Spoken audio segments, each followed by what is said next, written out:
مولانا جرجس صاحب کی ویڈیوز دیکھنے کے لیے ہمارے چینل کو ابھی سبسکرائب کریں اور بازو والے بیل آئیکن کو ضرور سے دبا دیں۔ پر سب کے سامنے اگر زنا کرے گا، سب کے سامنے اپنی ماں بہن بیٹی کی عزت لوٹے گا، اپنی ماں بہن بیٹی کی عزت سے کھیلے گا، تو اس کی ذمہ دار یہی شراب ہوگی، یہی شراب ہوگی جس کی آج ہم رسیہ اور دل دادا بنے ہوئے ہیں۔ یہی شراب ہمیں ماں بہن بیٹی تک لے جائے گی، کیونکہ اس کے نقصان اللہ کے رسول نے ہمیں بتائے ہیں۔ سوچو آج ہمیں یہ اس پہ بولنا پڑ رہا ہے، ہمارا سماج، ہماری سوسائٹی کہاں جا رہی ہے، کتنی بھینکر شراب کی طرف دوڑ رہی ہے۔ یہ شراب کی طرف، شراب کے نقصانات کیا ہیں؟ شراب مستقل ایک تقریر ہے 2 ڈھائی 3 گھنٹے کی۔ میرے بھائیوں، صرف شراب ہی کے اوپر بولا جائے تو ہم سمجھ پائیں گے کہ شراب کے نقصان کیا ہیں۔ اسلام تو بیڑی سگریٹ اور پان و تمباکو تک کھانے کی اجازت نہیں دیتا۔ میرے بھائیوں، ہم ہیں اور ہمارے کلیجے ہیں اور ہمارے گردے ہیں کہ ہم شراب کو ہاتھ لگا رہے ہیں اور شراب کے رسیہ اور دلدادہ ہم بنے ہوئے ہیں، جس کی حرمت کا اعلان قرآن نے کیا، انما الخمر والمیسر والانصاب والازلام رجس من عمل الشیطان۔ یہ شراب، یہ جوا، یہ پاسے، یہ تاش پتے، یہ سب کچھ جو تم کر رہے ہو رجس من عمل الشیطان، شیطان کی غلاظت ہے، شیطان کی گندگی ہے، شیطان کا پائخانہ ہے جو تم کھا رہے ہو، پی رہے ہو۔ اوفو، اتنے زبردست جملے سننے کے بعد بھی کتنا اب رہ کیا گیا؟ آدھے سے زیادہ لوگ جا چکے۔ کیوں؟ ٹائم بے چکا ہے نا۔ آپ کو مدرسے کا، قبرستان کا چندہ کرنا ہے، کر لیا آپ نے، ہمیں لا کے بٹھا دیا، جب سب جانے لگتے ہیں تب۔ میرے بھائیوں سنو، یہی شراب کی حرمت کا اعلان، شراب بڑے سے بڑے انسان کی عزت و احترام کو اتار کے پھینک دیتی ہے۔ حضرت جب شراب حرام نہیں ہوئی تھی تو حضرت حمزہ نے شراب پی لی۔ بخاری کی روایت ہے، حضرت حمزہ شراب کے نشے میں تھے اور ایک گانا گانے والی گا رہی تھی، ناچ رہی تھی، ڈانس کر رہی تھی۔ اس نے کہا، ایا حمزہ للشرف النوائی، اے حمزہ تو موٹی اونٹنیوں کے لیے پیدا ہوا ہے۔ حمزہ کو چڑھا دیا، گانا گانے والی نے، ڈانسر نے چڑھا دیا۔ اب وہ شراب کے نشے میں تھے، بڑی میری تعریف ہو رہی ہے، اور انہوں نے کھنجر اٹھایا اور ایک اونٹنی وہیں پر کھڑی تھی، اس اونٹنی کا پیٹ پھاڑ دیا اور اس کا کلیجہ نکال دیا، اور وہ اونٹنی تھی حضرت علی کی۔ حضرت علی رضی اللہ تعالیٰ عنہ نے دیکھا یہ تو شراب کے نشے میں دھتے، میری اونٹنی کا پیٹ پھاڑ دیا، بھاگ کے اللہ کے رسول کے پاس گئے۔ اللہ کے نبی دیکھو حمزہ نے کیا کیا۔ اللہ کے نبی نے کہا چلو تو، ایسا اونٹنی پھاڑ دی تمہاری، پیٹ پھاڑ دیا اس کا، چلو۔ جیسی گئے آپ نے حضرت حمزہ سے کہا، اے حمزہ میرے چچا یہ کیا کیا تم نے؟ حضرت علی کی اونٹنی پھاڑ دی۔ اب وہ تو ہوش میں تھے نہیں، دوسری دنیا میں تھے، اب دیکھ رہے اللہ کے نبی، لیکن شراب نے عزت، وقار، اہمیت ختم کر دی۔ کہا ہے علی سے، کس کو بلا کے لایا؟ یہ تم سب میرے باپ کے نوکر ہو، بھاگو یہاں، بھاگو۔ کون کہہ رہا ہے؟ حضرت حمزہ۔ کس نشے میں کہہ رہے ہیں؟ شراب کے۔ کس کو کہہ رہے ہیں؟ محمد رسول اللہ کو۔ کیا کہہ رہے ہیں؟ تم سب میرے باپ کے نوکر ہو۔ اللہ کے نبی نے کہا علی ابھی چلو، ابھی ان کا دماغ ٹھکانے پہ نہیں ہے، جب یہ شراب کا نشہ اترے گا تب۔ میرے بھائیوں، واقعہ پورا نہیں بتا رہا ہوں، صرف یہ بتانے کا مقصد ہے کہ شراب کے نشے میں حضرت حمزہ جیسے صحابی رسول جب رسول اللہ کی عزت اور احترام کو اتار کے پھینک سکتے ہیں تو ہم اور آپ حضرت حمزہ سے بڑھ کر تو نہیں ہے۔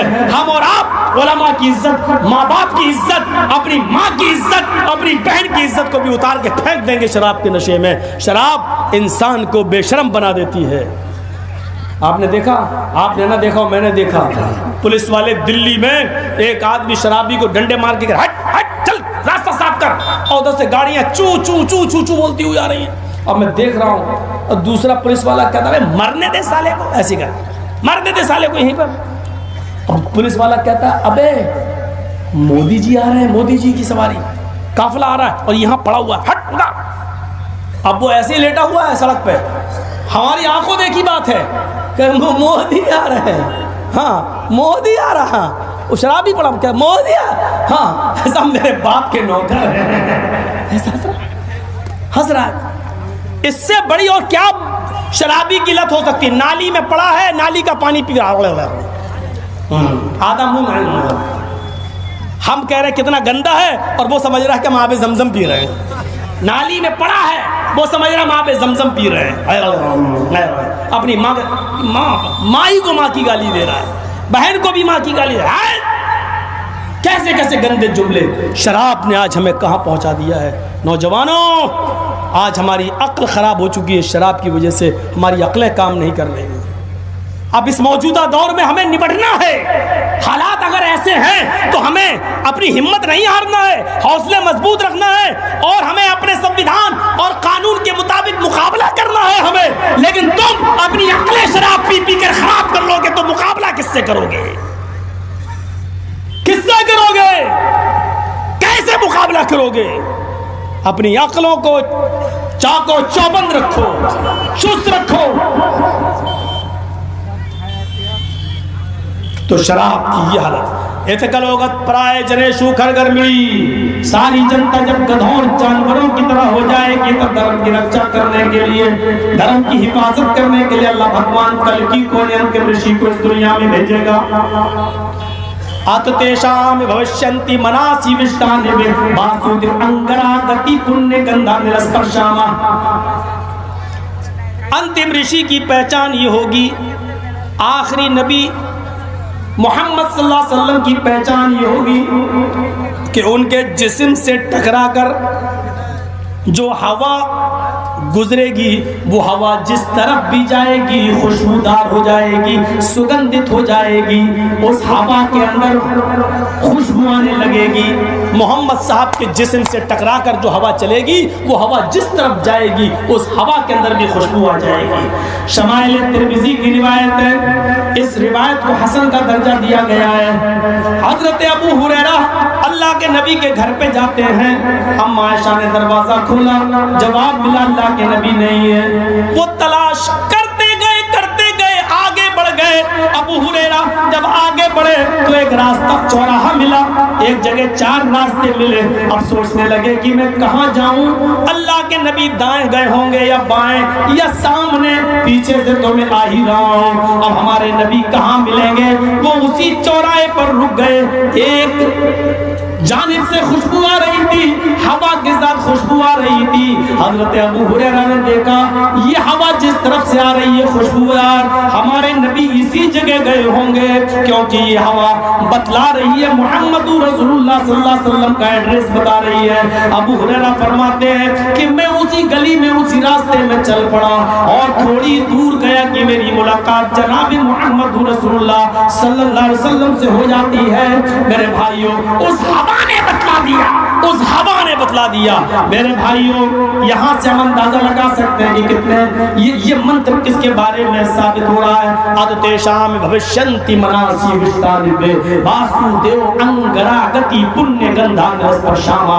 اور وچرن شنا چھوڑیا ہینا پرتی مگوتی میرے پرنگ چھدو دسیونی کوٹیشونی انشیتی۔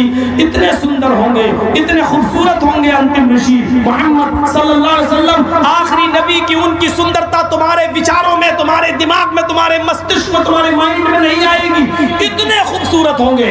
وچرن نشنا چھوڑے ہائنا پرتی مگوتی، ان کے شریر سے آتلیے تیز کی کرنیں چھٹک رہی ہوں گی، جیسے سورج کی کرنیں نکلتی ہے، ایسی محمد صاحب کے چہرے سے حسن کی کرنیں نکل رہی ہوں گی، خوبصورتی کی کرنیں نکل رہی ہوں گی۔ وچرن نشنا چھوڑے ہائنا پرتی مگوتی، اتنے خوبصورت ہوں گے۔ ہندو بھائیوں میں خوبصورت ہے کون؟ آج انتظار کر رہے ہیں خوبصورت کا، ہندو بھائیوں میں کوئی خوبصورت ہے؟ اور مسلمان جن کو مان رہا ہے ان کی خوبصورتی دیکھ لو۔ کبھی کبھی چندہ کرتے ہوئے ٹرینوں میں مل جائیں، ہری چادر لے کر منہ میں پان بھرا ہوئے گا، پگڑی بندی ہوگی، ہری چادر ہوگی، چندہ کرنا اجمیر والے بابا کے نام پڑے گا، پان کھا رہے ہوں گے، شوٹ رہے۔ قسم خدا کی صبح دیکھ لو تو شام تک روٹی کھانے کو دل نہ کرے، ایسے چہرے کبھی کبھی دیکھنے کو مل جاتے ہیں۔ اور ہندو بھائیوں میں دیکھ لو خوبصورت کون ہے؟ کسی کی زبان باہر نکلی پڑی ہے، کسی کے 10 سر ہیں، ترشول ہاتھ میں، کالا بھینکر چہرہ،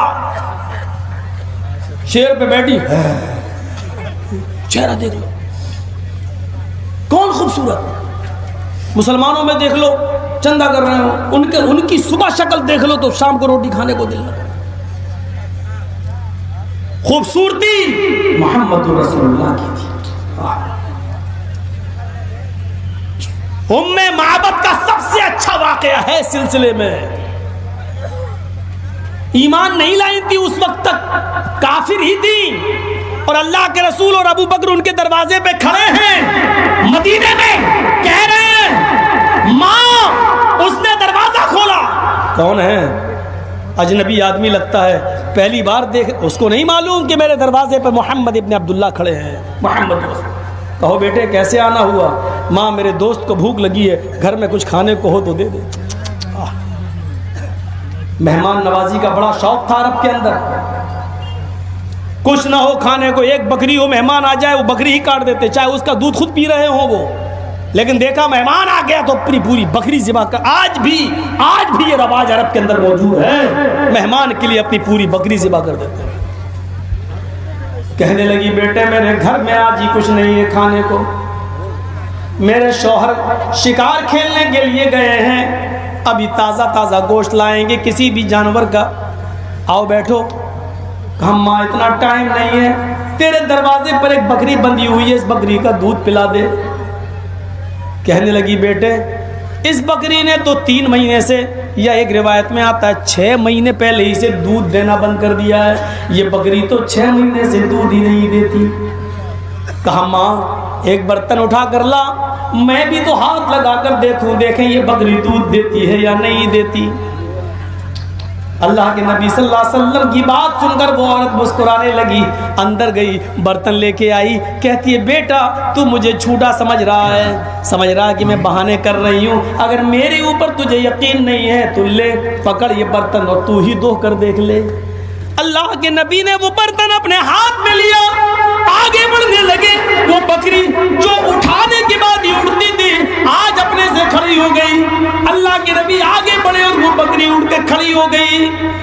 اس عورت کو نہیں معلوم کہ یہ میرے دروازے پہ کون آیا، وہ نہیں جانتی تھی وہ کیا جانے، یہ وہ ہستی ہے، یہ اکیلی نہیں چلتی ہے، یہ وہ ہستی ہے، یہ جہاں جاتی ہے رب کی رحمت بھی اس کے ساتھ ساتھ چلتی ہے، رب کی رحمت بھی اس کے ساتھ ساتھ جاتی ہے۔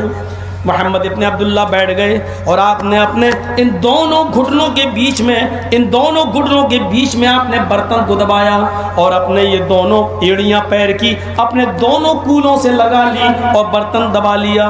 دودھ دوہنے کا طریقہ بھی سیکھو، آج ہمیں بہت سے طریقے نبی کے نہیں معلوم۔ اللہ کے نبی اس طرح بیٹھ گئے اور پھر دونوں ہاتھوں سے آپ نے بکری کے تھن کو پکڑا اور جیسی کا بسم اللہ ہاتھ لگایا، اس بکری نے ایسے دودھ دینا شروع کیا جیسے ساون بھادوں کی بارش ہو رہی ہو۔ آج کل پورے ہندوستان میں تمہیں صحیح بابا صحیح پیر ملے گا نہیں، جس کو ہم پیر سمجھ رہے ہیں اس کو اپنے گھر میں لاؤ کہ میری بکری دودھ نہیں دے رہی ہے، بابا اس میں پھونک مار دو تو تھوڑا بہت دودھ دے رہی ہوگی وہ بھی غائب ہو جائے گا، تھوڑا بہت نکلے گا بھی تو وہ کہہ دے گا ہم ہی کو چائے بنا کے پلا دو۔ میرے پیارے ساتھیوں، جیسے ہی ہاتھ لگایا نبی اکرم نے دودھ دینا شروع کیا۔ کائنات کا سب سے بڑا پیر وہ ہے جس کو ہم محمد رسول اللہ کے نام سے جانتے ہیں، اور برتن بھر گیا۔ بڈھی دیکھ رہی ہے، بڑھیا دیکھ رہی ہے۔ ام معبد کہتی ہیں بیٹا میں جھوٹی نہیں ہوں، اللہ کی قسم یہ دودھ دیتی نہیں تھی، پتہ نہیں آج کیسے دیتی، ہم جھوٹے نہیں ہیں۔ آپ نے کہا ماں میں جانتا ہوں کہ تم جھوٹ نہیں بول رہی ہو۔ آپ نے ابو بکر سے کہا تم دودھ پیو، پھر آپ نے خود دودھ پیا۔ ماں تیرا تو برتن ہے، تیرا تو گھر ہے، بکری بھی تیری ہے، تو اب زندگی بھر دودھ پینا، لے پکڑ، بچا دودھ تو اس کو بھی دے دیا۔ جانے لگے، کہنے لگی کہاں جا رہے ہو؟ یہ رحمتوں برکتوں والا پہلی بار میرے گھر میں آیا اور ایسے ہی چلا جائے؟ نہیں، رکنا پڑے گا، میرے شوہر گوشت لے کے آتے ہوں گے۔ کہا ماں جا کہاں رہا ہوں، 2-4 دن کے بعد پھر لوٹوں گا، تیرے گھر سے ہوتے ہوئے جاؤں گا، وہی گوشت کھلا دینا جو تیرے شوہر لے کے آئے۔ ٹھیک ہے، پکا وعدہ؟ ہاں۔ لوٹو گے؟ ہاں۔ میں رکھ لوں گی گوشت کو۔ عرب کے اندر گوشت کو سکھا کر رکھنے کا رواج تھا، اس میں نمک لگا کے سالٹ لگا کے دھوپ میں سکھا لیا جاتا تھا، اور اس کے بڑے بڑے ٹکڑے کر کے گوشت کو سکھا دیا، اس کو قدید بولتے ہیں عربی زبان میں، قدید۔ گوشت کے بڑے بڑے ٹکڑے نمک لگا کے اور سالٹ لگا کے اس کو دھوپ میں سکھا لیتے تھے، ضرورت پڑے تو اسی میں سے کاٹ لیتے تھے، اور 250 گرام پکا لیا، آدھا کلو پکا لیا، تو تم رکھ لینا، میں آؤں گا قدید تمہارا سوکھا ہوا گوشت کھا لوں گا۔ کہا ٹھیک ہے، چل دیے۔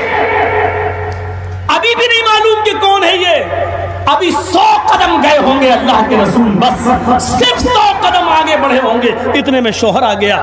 ابو معبد جیسے ہی گھر میں گھسا، اس نے بکری کے تھن سے ٹپکنے والا دودھ دیکھا، بکری کے تھن میں ایک ایک بوند دودھ کی گرتے ہوئے تھن سے دیکھی، گھر میں خوشبو دیکھی، اس نے گوشت کی پوڈری زمین کی اوپر رکھی اور بکری کے تھن کو دیکھنے لگا، اور گھر کے آنگن سے خوشبو اٹھتی ہوئی سونگنے لگا۔ ام معبد نے کہا ابو معبد کیا ہو گیا ہے، تم بار بار کیا دیکھ رہے ہو؟ اس نے کہا میری بیوی، گھر کے اندر خوشبو آ رہی ہے اور بکری کے تھن سے دودھ ٹپک رہا ہے، یہ دونوں چیزیں دیکھ کر لگتا ہے ابھی اس راہ سے گزرا ہے کوئی، ابھی اس راہ سے گزرا ہے کوئی، کہہ دیتی ہے شوخی نقش پاکی، جیسے جنگل میں پیروں کے نشان بتا دیتے ہیں ابھی یہاں سے کوئی گزرا ہے، ایسے ہی بکری کے تھن سے نکلنے والے دودھ کو اور بکری کے اور گھر سے آنے والی اٹھنے والی خوشبو یہ بتلا رہی ہے آئے ام معبد تیرے گھر سے کوئی برکتوں والا گیا ہے، تیرے گھر سے کوئی رحمتوں والا گیا ہے۔ کہنے لگی ہاں ایک آیا تھا، اس نے تھن میں ہاتھ لگایا، بکری دودھ دینے لگی، اور یہی نہیں وہ بولا ماں جب تک یہ بکری زندہ رہے گی دودھ دیتی رہے گی، تو اس کا دودھ پیتی رہنا۔ آئے ابو معبد تم گوشت لائے ہو، وہ بھوکا تھا، ابھی 100-150 قدم ہی گیا ہوگا، جلدی جاؤ اس کو پکڑ کے لاؤ اور اس کو ہم تازہ تازہ گوشت بنا کر کھلائیں، وہ بھوکا تھا۔ ابو معبد دوڑے، ابو معبد 50 قدم دوڑے اور آگے بڑھے، لیکن پھر لوٹ کر اپنے گھر آ گئے۔ ام معبد نے کہا کیا ہوا، تم تو اس کو پکڑنے گئے تھے، اس کو بلانے گئے تھے۔ کہا ام معبد ہم اس کو پہچانیں گے کیسے کہ کون آیا تھا میرے گھر میں؟ ارے ذرا اس کا حلیہ بتا، ذرا اس کا چہرہ بتا، اس کی آنکھیں کیسی تھی یہ بتا، اس کی ناک کیسی تھی یہ بتا، اس کے ہونٹ کیسے تھے یہ بتا، اس کا سینہ کتنا چوڑا تھا یہ بتا، اس کے بال کیسے تھے یہ بتا، ارے کچھ تو اس کی پہچان بتا کہ وہ کیسا تھا، تب تو ہم اس کو پہچانے اور اس کو پکڑ کے لائیں۔ ام معبد کہتی ہے اتنا روب تھا اس کے چہرے پر، اتنا جلال تھا اس کے چہرے پر، آئے ابو معبد ایک بار دیکھا دوبارہ دیکھنے کی ہمت نہیں پڑی، اتنا روب تھا، اللہ کی قسم مجھے نہیں معلوم کہ اس کی آنکھیں کیسی تھی، اس کے ہونٹ کیسے تھے، اس کی ناک کیسی تھی، اس کی آنکھیں کیسی تھی، اس کا سینہ کیسا تھا، میں تو صرف اتنا جانتی ہوں وہ چاند کا ایک ٹکڑا یا سورج کی طرح روشن اور چمکدار چہرہ تھا۔ آئے میرے شوہر جو تمہیں سب سے زیادہ حسین دکھائی دے، جو تمہیں سب سے زیادہ خوبصورت نظر آئے، تم اسی کو لے آنا، اس لیے کہ میں نے اس کو کائنات میں دنیا میں میں نے اس سے زیادہ حسین اور خوبصورت کسی کو نہیں دیکھا۔ سب سے اچھا حلیہ ام معبد نے بیان کیا جو میرے بھائیو حدیث کی کتابوں میں آج بھی موجود ہے، وجھرن نہ شنا چھوڑے ہائنا، اتنے خوبصورت ہوں گے کہ ان کی اپما ان کی مثال نہیں دی جا سکتی ہے، کوئی صحیح مثال نہیں دے سکتا،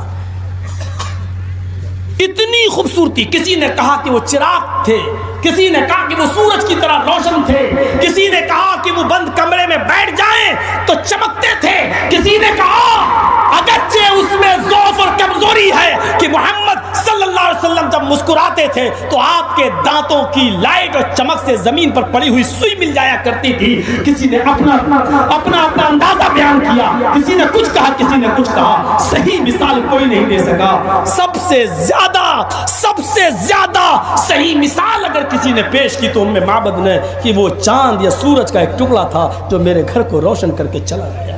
جاؤ اسی کو لے آؤ. بچرنگا شونا چھوڑے آئے نا پاتے مکوتے در پرنگا چھتو دسیوں نے کوٹی چھوڑے رشتی. اتنے خوبصورت تھے کہ قرآن نے سراجم منیرہ کہہ دیا, روشن سورج. حضرت عائشہ نے بھی جو شعر پڑھا کرتی تھی اس میں اپنے شوہر کو سورج ہی کہتی تھی اور دنیا والوں کو کہا کرتی تھی, اے دنیا والوں تمہارا سورج تو آسمان پہ چمکتا ہے لیکن میرا سورج میرے پاس عشاء کے بعد بستر پہ آتا ہے. وہ شعر پڑھتی تھی تو یوں کہتی تھی کہ لی شمس وللآفاق شمس, لی شمس وللآفاق شمس, شمسی خیر من شمس السماء, ان الشمس تطلع بعد فجر, شمسی تطلع بعد العشاء. وہ یہ کہتی تھی کہ اے سورج آسمان پر, دنیا والو تمہارا سورج وہ ہے جو آسمان پہ چمکتا ہے اور ایک سورج میرے پاس ہے لیکن میرے پاس جو سورج ہے وہ تمہارے سورج سے بہتر ہے. شمسی خیر من شمس السماء, میرا سورج تمہارے سورج سے, آسمان کے سورج سے اچھا ہے, بہتر ہے.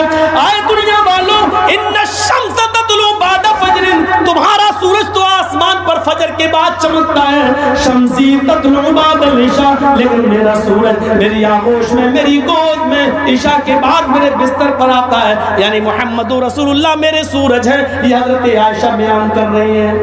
اپنے شوہر کو سورج کہنا آج کے زمانے میں یہ بہت بڑے دل گردے کی بات ہے, کوئی عورت نہیں کہہ پائے گی. ایک پیر صاحب تھے, پوری زندگی ہو گئی اپنی بیوی سے کہتے تھے میں پیر ہوں. ان کی عورت کہتی تھی تیرے جیسے 336 پیر روز دیکھتی ہوں. وہ پیر ہی نہیں مانتی تھی. ایک دن عورت نے دیکھا کہ ہوا میں کوئی اڑ رہا ہے, مصلی بچھائے ہوئے ہے, نماز پڑھ رہا ہے ہوا میں اور پڑھتا ہوا جا رہا ہے. کہنے لگی یہ ہے پیر. تو جب شوہر آیا تو کہنے لگی کہ معلوم ہے تمہیں کچھ, آج ایک پیر ہم نے دیکھا, اپنے آپ کو پیر بنتے ہو, ہے تم کوئی پیر ہو؟ کہا کیوں, کیا دیکھا؟ آج میں نے دیکھا ہوا میں مصلی بچھائے ہوئے نماز پڑھتے ہوئے ایک پیر صاحب ہوا میں اڑ رہے تھے, وہ پیر تھے. تو شوہر نے اپنا نام کرنے کے لیے کہا اچھا تم نے دیکھا اسے؟ کہا ہاں. ہوا میں اڑتے ہوئے دیکھا؟ ہاں. مصلی پہ نماز پڑھتے ہوئے دیکھا؟ کہا ہاں. ارے پگلی وہ میں ہی تو تھا. اپنی بیوی سے بولے ارے پگلی وہ میں ہی تو تھا. بیوی دانت میں بولے تم تھے؟ ہاں مجھے لگا کہ تم ہی ہوگے. کہا کیوں؟ کہا الٹے اڑ رہے تھے, ٹیڑے اڑ رہے تھے. پھر کمی نکال, ابھی تعریف کر رہی تھی, جب سنا کہ ہم ہی تھے, تم تھے, تبھی ٹیڑے اڑ رہے تھے, مجھے لگا کہ تم ہی ہوگے. پھر کمی نکال دی. یہ آج کل کی عورتیں اپنے شوہر کی کبھی تعریف اس طریقے سے کر نہیں سکتی. ہاں کب کریں گی؟ پہلے تنخواہ مہینے کی پہلی تاریخ کو آپ کو 10,000 روپے ملے, آپ 500 روپے کا سامان Fair and Lovely, Pond's, sari خرید کے آپ لے آئیے, تب وہ کہے گی میرا شوہر دنیا کا سب سے اچھا شوہر ہے, سب سے اچھا شوہر. اور جہاں ایک دن کمی ہو گئی تو آپ سمجھ لیجئے گا اللہ کی قسم پوری زندگی کی محنت پہ پانی پھر جائے گا آپ کا. کیا کیا تم نے ابھی تک؟ جب سے تمہارے گھر پہ آئی میری سہیلیاں دیکھ لو شادی میں کیسے کیسے جاتی ہیں, ہمارے پاس نہیں. ارے اللہ کی بندی تو شادیوں میں کپڑے دکھانے کے لیے جا رہی ہے, نیا کپڑا تو اپنے شوہر کے سامنے پہن, شوہر کے سامنے پہن رہی. شادی میں نے کئی مرتبہ جلسوں میں کہا شادیوں میں جاتی ہیں تو گھر میں رہیں گی بھنگر بن کر, کچن میں گھسی ہیں, برتن مانج رہی ہیں. شوہر آیا دیکھا سر کیا کنجڑیا بنی ہوئی ہے, گھر میں رہیں گی کنجڑیا بن کر, بھنگر بن کر. شادی میں جائیں گی ہیما مالنی کی اماں بن کر, لپسٹک, بار بار شیشہ دیکھ رہی ہیں, ایک بال بھی بگڑ نہ جائے. صبح اٹھیں گی تو شیشہ دیکھتے ہوئے, شام کو سوئیں گی تو شیشہ دیکھتے ہوئے. وہ پاکستان کا عمر شریف ہے, بہت بڑا جوکر ہنساتا ہے, کہتا کہ شادیوں میں جتنی عورتیں جہاں آئیں ایک ایک بالٹی سب کے چہرے پہ ڈال دو, قسم خدا کہ ان کے بچے بھی نہیں پہچان پائیں گے کہ میری اماں ہے کون. یہ بس پینٹنگ کا کام ہو رہا ہے, پینٹنگ ہو رہی ہے چہروں پر. یہ کام میری بہنوں تمہیں سب سے بڑا حسن کا زیور امام کائنات نے دیا, حضور وضو بناؤ نماز پڑھو. اللہ کی قسم وضو سے بہتر تمہارے لیے کوئی زیور نہیں ہے. اس وضو کو بناؤ اور نماز پڑھو اور پھر دیکھو اسی وضو کا زیور پہن کر حضرت فاطمہ نے زندگی گزاری. تو ایسی زندگی گزاری کہ جب انتقال کا وقت آیا تو کہنے لگے میرے شوہر علی میرے انتقال کے بعد میرے جنازے کو رات میں لے جانا, عشاء کے بعد دفنانا, دن میں مت دفنانا.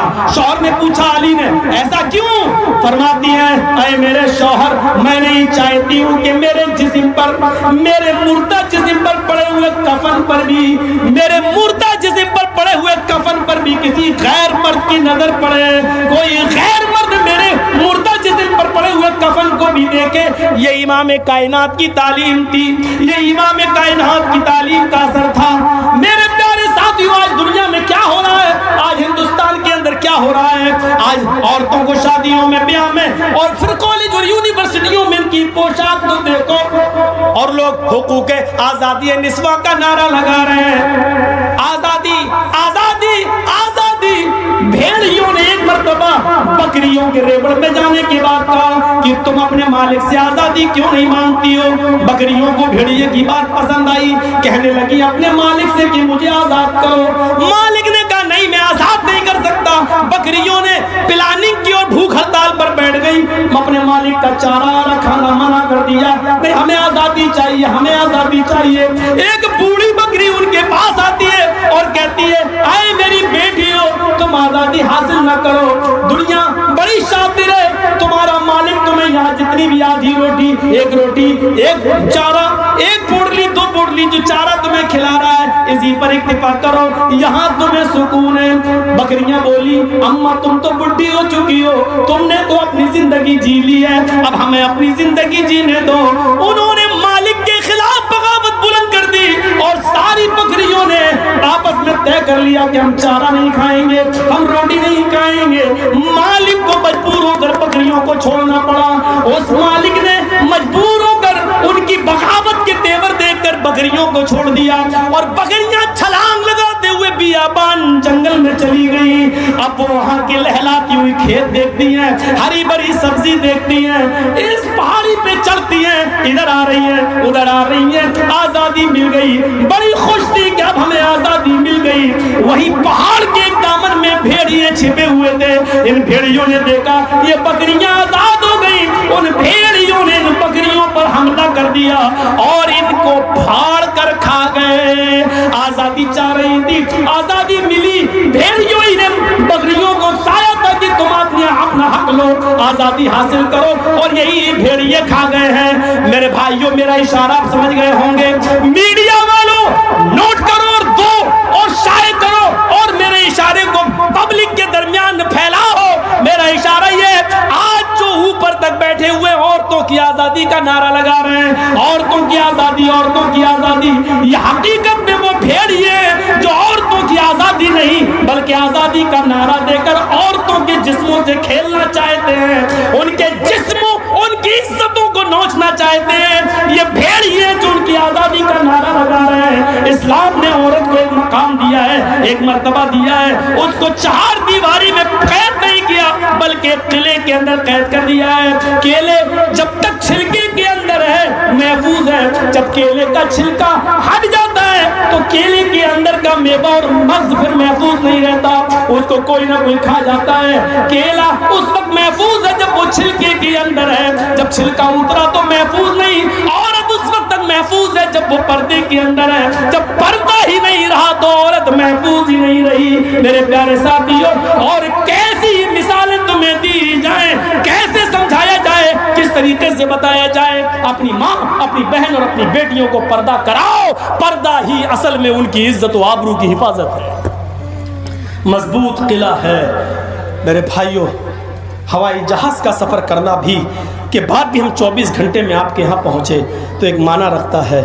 اس لیے اب ہم زیادہ آپ سے روبرو نہیں ہو پائیں گے. بس اتنی سی باتوں پر میں اکتفا کرتا ہوا آپ سے رخصت ہو رہا ہوں. میرے بعد بھی ہو سکتا ہے کوئی صاحب تقریر کریں یا مدرسے کا تعاون یا قبرستان کا تعاون آپ سے حاصل کریں, تو میں دعا کرتا ہوں اللہ تعالیٰ سے کہ بار الہ تو ہماری خطاؤں کو معاف فرما دے, اور اسلام جو ہم سب کا مذہب ہے اور آدم سے لے کر محمد صلی اللہ علیہ وسلم تک تمام پیغمبروں نے اسی اسلام کی دعوت دی. اے اللہ جب تک تو ہمیں زندہ رکھ اسی اسلام پر زندہ رکھنا, اور جب ہمارا خاتمہ ہو تو اسی ایمان پر ہمارا خاتمہ فرمانا. وما علینا الا البلاغ المبین وآخر دعوانا ان الحمد للہ رب العالمین.